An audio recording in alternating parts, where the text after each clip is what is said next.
Sir जितने बड़े hospitals होते हैं उतने बड़े हॉस्पिटल को चलाने के खर्चे होते हैं। डॉक्टर को जो उसकी सैलरी देनी है उसके लिए उसको अपने टारगेट्स पूरे करने पड़ते हैं।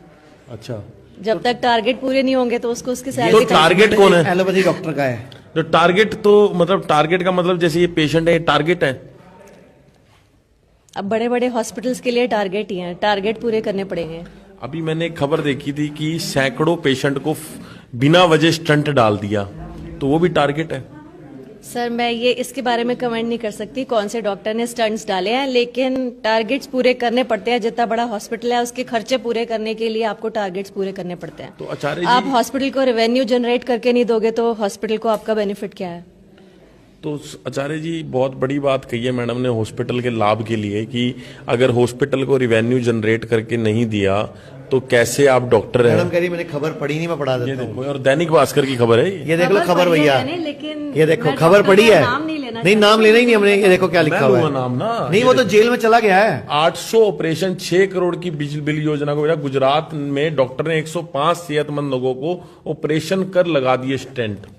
मतलब क्या है कि या तो जो मार्केट में समाज में बड़ी गाड़ी खरीदनी है, लालच का कोई अंत नहीं है, लालच के चक्कर में भी ये हो रहा है। को कितना समय हो गया प्रैक्टिस करते हुए एलोपैथी की?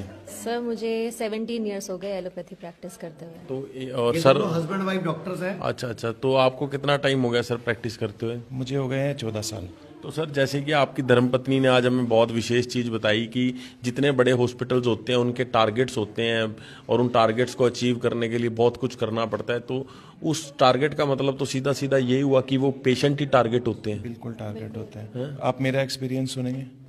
जब मैंने प्रैक्टिस शुरू की थी तो मैंने एक बड़ा हॉस्पिटल ज्वाइन किया था। वहाँ मैं ज़्यादा दिन टिक नहीं पाया। उन्होंने कहा सेल जनरेट करो। अब सेल जनरेट करने के लिए ये है कि जो भी आपके पास आया है आपको उसकी जांचें करानी है, MRI करवाना है, ये लिखना है, वो लिखना है। तो वो जब तक जनरेट नहीं होगा तो फिर वो कहते हैं हम कहाँ से आपको सैलरी दें, ये सब करो। फिर मन नहीं माना तो फिर मुझे वो छोड़ना पड़ा। तो एक जैसे आपके पास